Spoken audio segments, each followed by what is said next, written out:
Priatelia, dovolte mi, aby som vám teraz predstavil tým lídra pre pôdohospodárstvo, pána Jaroslava Karahutu, ktorý je náš dlhoročný spolupracovník, bývalý predseda výboru pre pôdohospodárstvo. Jarko, prosím pekne, vieme všetci o tom, že sme úplne na chvoste, v potravinovej sebestačnosti nám to všetko pokrývkáva. Farmy nám zakapú, keď sa niečo konkrétne neudeje alebo veľmi rýchlo. Ako by si to ty vedel predstaviť, aké máme my za našu stranu riešenia a čím môžeme pomôcť ako hnutie Sme rodina vidieku? Nech sa páči.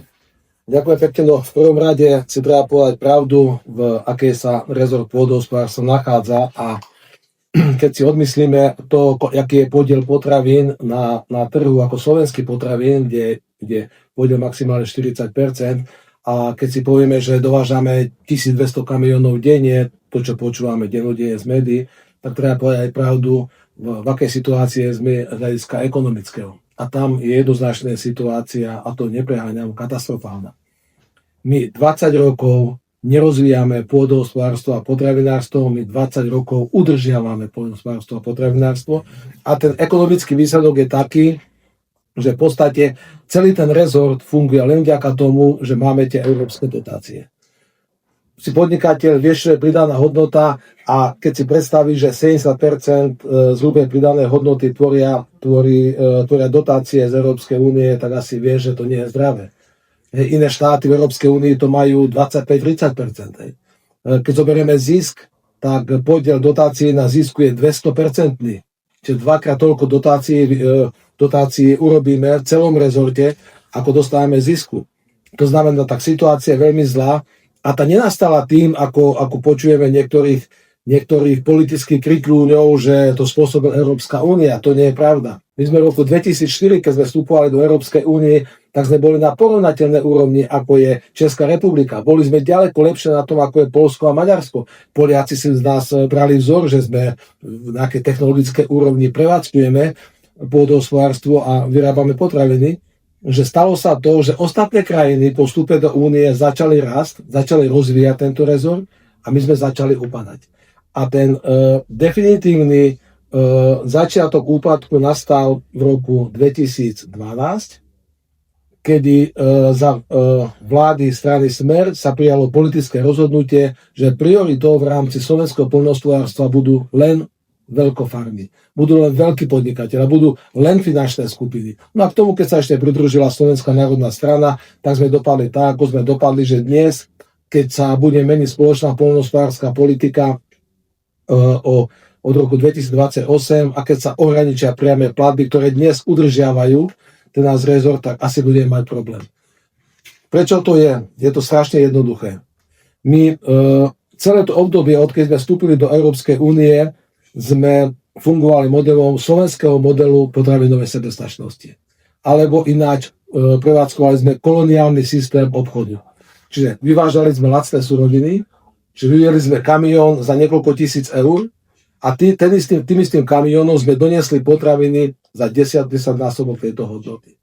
Čiže vyvážali sme to na lacnejšie, na čo zarábali jednotlivci, a dovážali sme to, čo potreboval národ ako občania, čiže potravinová bezpečnosť relatívne bola zabezpečená, veď väčšinu potravín a 70% dovážame z Európskej únie, a to hlavne z Poľska, Maďarska a Čiech, ale náš potravinový priemysel absolútne začal upadať, a dnes sme v štádiu, že pokiaľ nezačneme investovať do spracovateľského podniku, tak naša konkurencia schopnosť je tak krehká, je tak slabá, že v podstate sa kľudne môže stať, že za pár rokov budeme iba výrobcovia a vývozcovia surovín a všetky potraviny budeme mať zo zahraničia.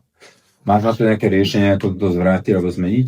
To riešenie pripravujem v programe, ktorý som nazval Obnova. Čiže to je obnova slovenského poľnohospodárstva, obnova slovenského potravinárstva a celková obnova slovenského vidieka. Program obnovy stojí na 4 veľmi silných a stabilných pilieroch. To je stratégia, rôznorodosť alebo diverzita, stabilita a budúcnosť. Ten prvý bod, stratégia, je to najpodstatnejšie, čo nám chýba celých tých posledných 20-30 rokov. Čiže v tej stratégii si musíme povedať jasne, aké ciele sledujeme, či už sú to krátkodobé alebo dlhodobé, produkčných ukazovateľov, ekonomických ukazovateľov, sociálnych alebo spoločenských ukazovateľov, či vo všetkom, čo je spojené s vidiekom. Ten druhý bod je rôznorodosť. My musíme vrátiť rôznorodosť nielen biologickú, to znamená, že čo budeme produkovať v rámci rastlinnej výroby, alebo čo budeme produkovať v rámci živočíšnej výroby. A my potrebujeme urobiť tú rôznorodosť alebo tú diverzifikáciu aj v rámci príjmovej oblasti. To znamená, kto bude produkovať u nás a kto bude prijímateľom týchto tržieb. My jednoznačne musíme postaviť na jednu úroveň všetky formy podnikania. Od malého samostatného hospodárskeho voľníka, cez nejakú SROčku, akciovú spoločnosť, ale až po veľké finančné skupiny a družstva. Nikto nesmie, žiadna forma z týchto vlastníckych fóriem nesmie parazitovať na tej inej. A takáto rôznorodosť zabezpečí to, že sa vytvorí zdravé konkurenčné prostredie.